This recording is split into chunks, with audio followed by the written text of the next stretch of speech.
Hello everyone, welcome to Payel kitchen. তোমার জন্য নতুন নতুন রেসিপি নিয়ে আসছি। তোমরা প্লিজ আমার চ্যানেলকে সাবস্ক্রাইব করতে ভুলো না এবং লাইক দিয়ে দিও। অবশ্যই রেসিপিগুলো ভালো লাগছে কিনা অবশ্যই কমেন্ট সেকশনে অবশ্যই জানিও। তো চলো বন্ধুরা, শুরু করা যাক। তোমার জন্য নিয়ে এসেছি আমি আজকে আফগানি চিকেন। তো আফগানি চিকেন কীভাবে বানাতে হয় চলো দেখে নেওয়া যাক।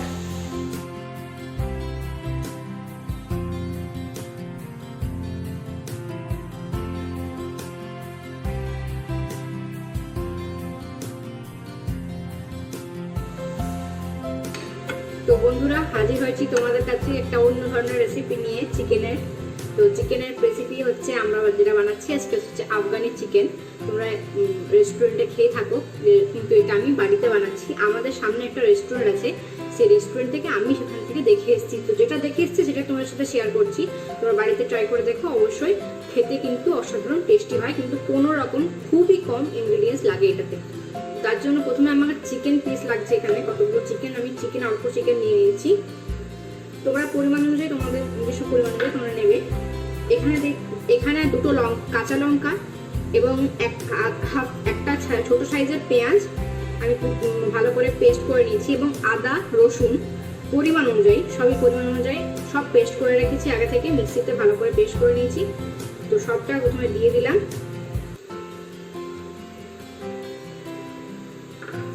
এখানে আমি দেব লেবুর রস, প্রায় 4 চামচ থেকে 5 চামচ পরিমাণ লেবুর রস আছে আমার।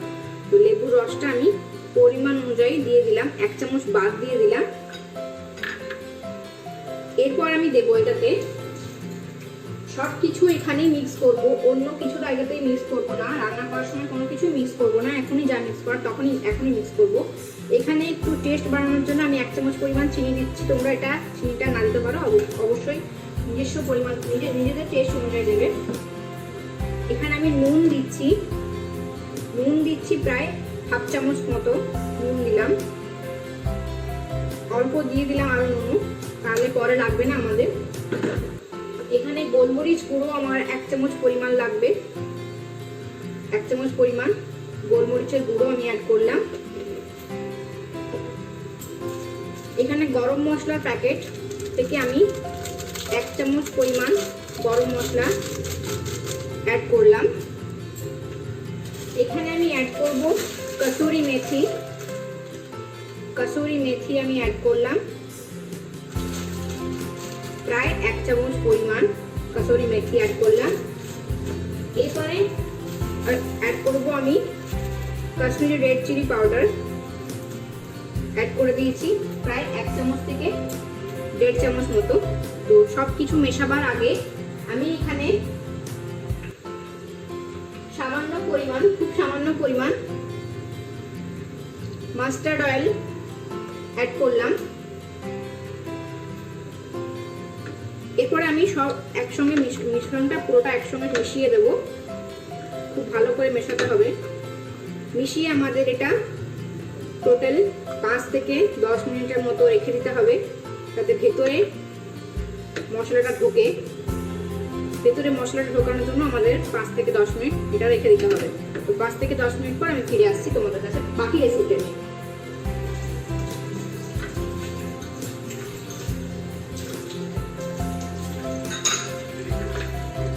আমাদের এখানে 10 মিনিট হয়ে গেছে। আমি একটা কড়াই চাপিয়ে দিয়েছি। কড়াইটার মধ্যে আমি এখানে কিছু তেল দিয়ে দিলাম, প্রায় 4 থেকে 5 চামচ তেল দিয়ে দিলাম, এবং 1 চামচ পরিমাণ বাটার আমি দিয়ে দিলাম। কখনোই বাটারটা শুধু দেবে না, তাহলে বাটারটা পুড়ে যাবে।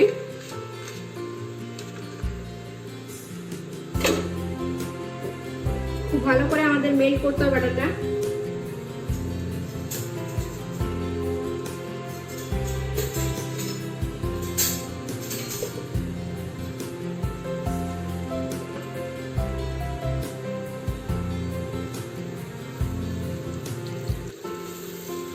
বাটারটা ভালো করে গলে গেছে। চারদিকে আমি লাগিয়ে দেব তেলটা, পিসগুলো ভাজার সময় যাতে আমাদের অসুবিধা না হয়।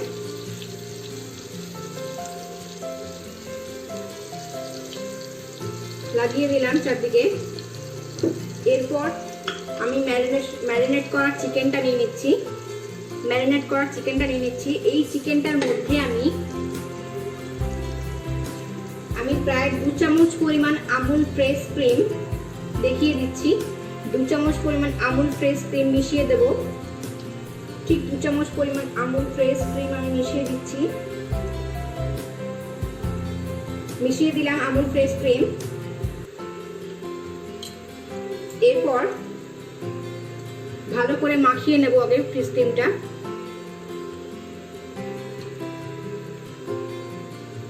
ভালো করে মাখাতে হবে ফ্রেশ ক্রিমটা আমাদের। এক্ষেত্রে রংটা একটু আফগানির মতো দেখতে হয় ফ্রেশ ক্রিমটা দিলে।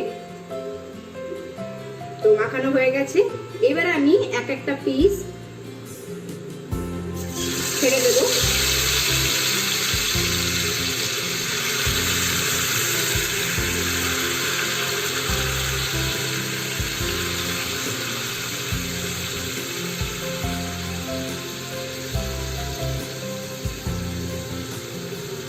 ছেড়ে দিয়েছি একটা পিস ভালো করে। এই যে গ্রেভিটা আছে, এই গ্রেভিটা আমাদের লাস্টে লাগবে, কারণ যখন আমরা চিকেনটা সেদ্ধ করব তখন আমাদের কাজে লাগবে। তো এই গ্রেভিটা আমি এখন রেখে দিলাম। চিকেনটা খুব ভালো করে ফ্রাই হতে হবে একদিক, তারপরে আমরা উল্টোবো। তারপরে আমরা চিকেনের পিসগুলো এই পিঠ থেকে ওই পিঠ করে দেবো। তো একদিকটা ভালোভাবে হয়ে যাক সেদ্ধ, ভালোভাবে একটু ফ্রাই হয়ে যাক, তারপরে আমরা অন্যদিকে করবো। তার আগে কিন্তু নাড়াবো না, এরকমই হতে দিতে হবে এটাকে। এখনো পর্যন্ত যারা আমার চ্যানেলকে সাবস্ক্রাইবটা করনি, প্লিজ তারা সাবস্ক্রাইবটা করে দেবেন। পাশে থাকা বেল আইকনটা অবশ্যই কিন্তু টিপতে ভুলো না। এরকমই নতুন দারুণ রেসিপি পাওয়ার জন্য অবশ্যই আমার চ্যানেলটা সাবস্ক্রাইব করে দেবেন। ভালো লাগে যদি রেসিপিগুলো অবশ্যই একটা করে লাইক দিও। তো বন্ধুরা, এটা হালকা একটু ফ্রাই হয়ে যাক এক সাইডটা। আমি এক সাইডটা ফ্রাই হয়ে গেলে তারপরে ফিরে আসছি, তোমরা দেখাবো বাকি রেসিপিটা। দেখো বন্ধুরা, আমরা পাল্টিয়ে দিচ্ছি মাংসগুলো। একটা সাইড করে দেখো অল্প অল্প ফ্রাই হয়ে গেছে। গ্রেভিটাও দেখে তোমরা বুঝতে পারছো সাদা অংশ ভাবটা চলে গেছে। প্রত্যেকটা মাংস আমি পাল্টিয়ে দিচ্ছি। তেলটা গরম হওয়ার পর দিলে পরে নিচে লেগে যায় না মাংসগুলো। অবশ্যই চেষ্টা করবে তেলটা গরম হওয়ার পরই দেওয়ার। মাংসর পিসগুলো দেখো একটু লেগে যায় না নিচে। দিয়ে দিলাম। আবারও এই সাইডটা হতে দেব আমরা প্রায় 10 মিনিট মতো। আমাদের এটা রেখে দিতে হবে এরকম ভাবেই। আমি কিন্তু পুরো এক সাইডটা 10 মিনিট ধরে পাকি নরম করলাম এবং আরেক সাইডটাও ঠিক 10 মিনিট মতো আমি এরকম ভাবে রেখে দেবো, তারপরে বাকি। তো বন্ধুরা দেখো, আমাদের এই সাইডটাও হয়ে গেছে, দেখতেই পারছো তোমরা ফ্রাই হয়ে গেছে খুব ভালো করে। তো আমি আবারও এক সাইডটা পাল্টিয়ে দিলাম। এরপরে আমরা কি করব, এরপরে যে পেস্টটা আমরা রেখেছিলাম সেই পেস্টটা আমরা এটার মধ্যে দিয়ে দেবো, ভালো করে কুক হয়ে যায়, মাংসটা সেদ্ধ হয়ে যায়। যে গ্রেভিটা রেখেছিলাম পুরো গ্রেভিটাই আমি ফ্রাই করবো। দিয়ে দিলাম।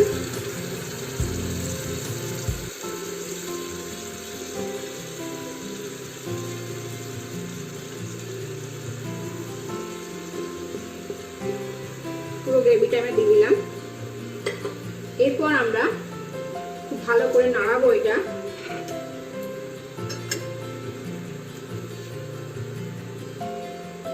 মিশিয়ে দিলাম খুব ভালো করে। এরপরে ঢাকা দিয়ে এটা আমাদের 10 মিনিট আবারও ছেড়ে দিতে হবে, যাতে খুব ভালো করে সেদ্ধ হয়ে যায় মাংসটা। আমাদের কিন্তু মাংস থেকেই জল বেরোবে, আর কিন্তু এখানে কোনো কিছু আমরা অ্যাড করবো না। তোমাদের প্রথমেই বলেছিলাম যে আমরা এখানে আর কিন্তু কোনো কিছুই অ্যাড করব না। ওই প্রথমেই যখন মিক্স করলাম মাংসতে ওই যা যা লেগেছিল ওইটুকুই, ব্যাস, আর কিচ্ছু লাগবে না আমাদের লাস্ট পর্যন্ত। হ্যাঁ, লাস্টে গার্নিশিংয়ের জন্য অল্প স্বল্প দেবো কিছু, সেটা পরে দেখাচ্ছি ভিডিওতে, কিন্তু আমাদের এখানে কোনো জল ইউজ করতে হবে না। তো বন্ধুরা চলো 10 মিনিট ঢাকা দিয়ে রেখে দিচ্ছি আমি এটা। বন্ধুরা তোমরা দেখতেই পারছো আমি কিন্তু 10 মিনিটের মধ্যে আমি কিন্তু নাড়িয়েছিলাম বলে ওই জন্য দেখো নিচে কিন্তু একটু কোনো লাগেনি। তো আমি এই গ্রেভিটাই রাখবো, এর থেকে বেশি গ্রেভি আমি রাখবো না এবং কমও করবো না। তো গ্রেভিটা আমার ঠিকঠাক হয়ে গেছে। তো আমি এবারে এখানে আমি টেস্ট করে দেখে নেব।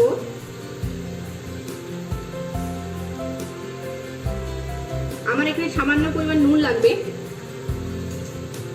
তোমরা কিন্তু অবশ্যই নুন চিনিটা অবশ্যই এখানে টেস্ট করে দেখে নেবে। বারবার বলছি, নুন চিনি কিন্তু অবশ্যই টেস্ট করে দেখে নেবে। আমি আন্দাজ মতো নুন এখানে দিয়ে দিলাম পরিমাণ মতো। এরপর আমি গ্যাসটা অফ করে দিলাম। 1 চামচ পরিমাণ লেবুর রস যেটা আমি রেখে দিয়েছিলাম সেটা আমি অ্যাড করে দিলাম। খুব ভালো করে মিশিয়ে নিলাম। এরপর আমরা এটার মধ্যে আমুল ফ্রেশ ক্রিম যেটা আছে সেটা আমি অ্যাড করব। আমুল ফ্রেশ ক্রিম আমি এখানে অ্যাড করলাম প্রায় 3 থেকে 4 চামচের মতো। খুব ভালো করে মেশাবো আমরা।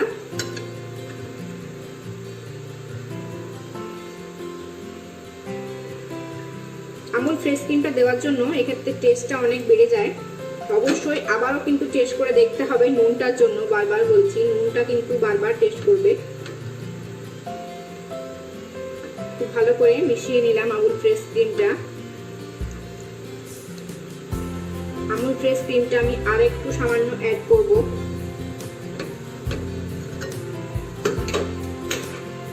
তোমার যতটা ভালো লাগে খেতে ততটাই অ্যাড করো, বেশি অ্যাড করবো না, করো না। আমি আরো 1 চামচ পরিমাণ এটার মধ্যে আমুল ফ্রেশ ক্রিম অ্যাড করে দিলাম। আরো 1 চামচ আমি অ্যাড করে দিলাম আমুল ফ্রেশ ক্রিম। আবারও খুব ভালো করে আমরা মেশাবো।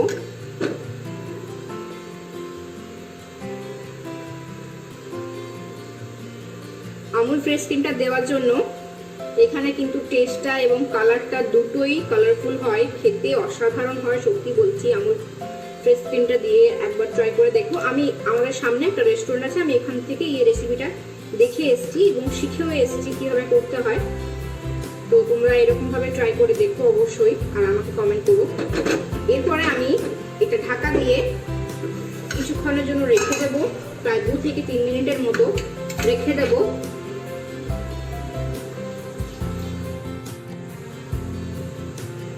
তো বন্ধুরা, এখানে আমার 3 মিনিট মতো হয়ে গেছে। ঢাকাটা আমি খুলে দিচ্ছি। তোমরা টেক্সচারটা দেখে নিশ্চয়ই বুঝতেই পারছো ঠিক কতটা খেতে, দেখতে কতটা এমনি হয়েছে, তো খেতে কতটা এমনি হবে। আমি কিন্তু রেস্টুরেন্ট থেকে এরকম ভাবে দেখে এসেছি, কালারটাও কিন্তু ওরা এরকমই হয়। তো আমি এখানে প্রায় 2 চামচ পরিমাণ বাটার খুব ভালো করে গলিয়ে নিলাম। উপর থেকে আমি বাটারটা অ্যাড করে দিচ্ছি। এক্ষেত্রে বাটারটা দিলে টেস্ট গন্ধ দুটোই কিন্তু অসাধারণ হয়। বাটারটা দিয়ে দিলাম।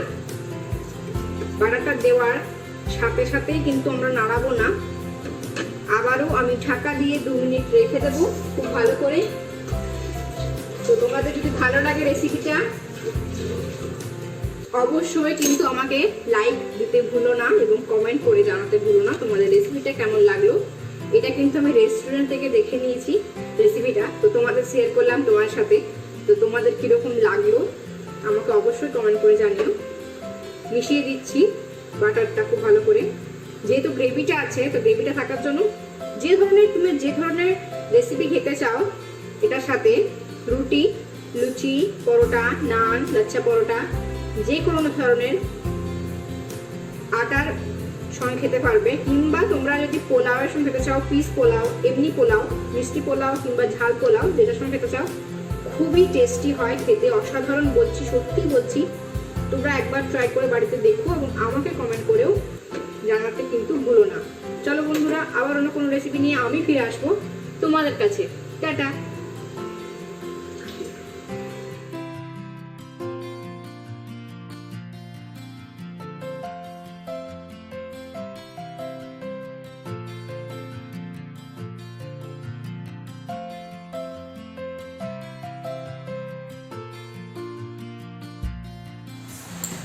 তো বন্ধুরা, তোমাদের কেমন লাগলো আমার নতুন রেসিপিটা? ভালো লাগলে অবশ্যই একটা লাইক দিয়ে দিও। তো চলো বন্ধুরা, আবার অন্য কোনো রেসিপি নিয়ে আমি ফিরে আসবো তোমাদের কাছে। নমস্কার।